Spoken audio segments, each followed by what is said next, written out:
Sa pamamagitan ng online CLF World Conference na ginanap noong nakaraang Hunyo, ang puso ng mga Christian leaders ay bumalik muli sa salita ng Panginoon.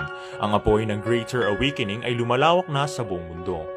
Dumating na ang panahon kung saan walang kinalaman sa denominasyon, doktrina o sektor, ang mga Christian leaders ay maaaring maging iisa sa salita upang ma-overcome ang kahirapan ng ngayon at malutas ang problema ng bukas.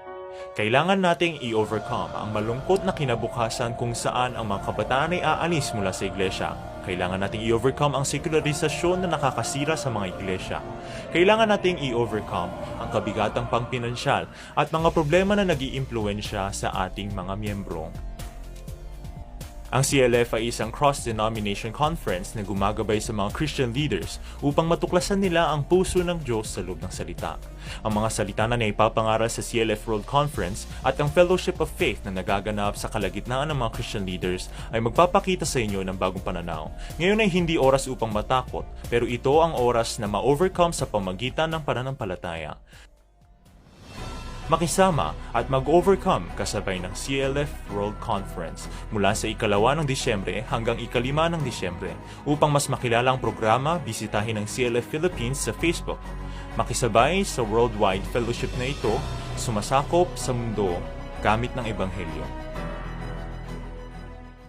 Dito po sa lugar na ito, dito po ginaganap ang gawain sa tuong Nasugbu, Batangas po mga kapatid. At dito po ay nilalagyan ng upuan. Dati meron po siyang kubo-kubo dito pero tinanggal na. Gawa nung hindi na po maganda. Kaya pinapanalangin po na makagawa po dito ng maliit na kapilya. May kawayan na po, may mga panghaligi na, ang kailangan lang po dito bubong. At meron na pong mga nagagather dito ng mga 30 to 40. At doon po sa kabundukan, meron din po mga kapatid. So, pag-pray nyo po na sana po ay matupad at mangyari po. Kailangan po ng bubong, mga siguro 15 to 20 na yero para po maumpisa na po ang construction dito. Pangsamantala po na place of worship ng mga mananampalataya po dito sa Toong. God bless po.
kapag nagtitiwala sa Diyos, iingatan ka ng Diyos.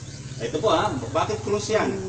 Pag maayos ang relasyon mo sa Diyos, tama ang relasyon mo sa kapwa. Hello?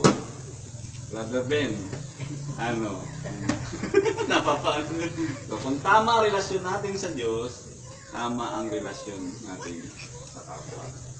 Holy Spirit has power. If Holy Spirit works through your ministry, through your church, your all church member will be changing, will be receive salvation. Amen. Yes, let us work together.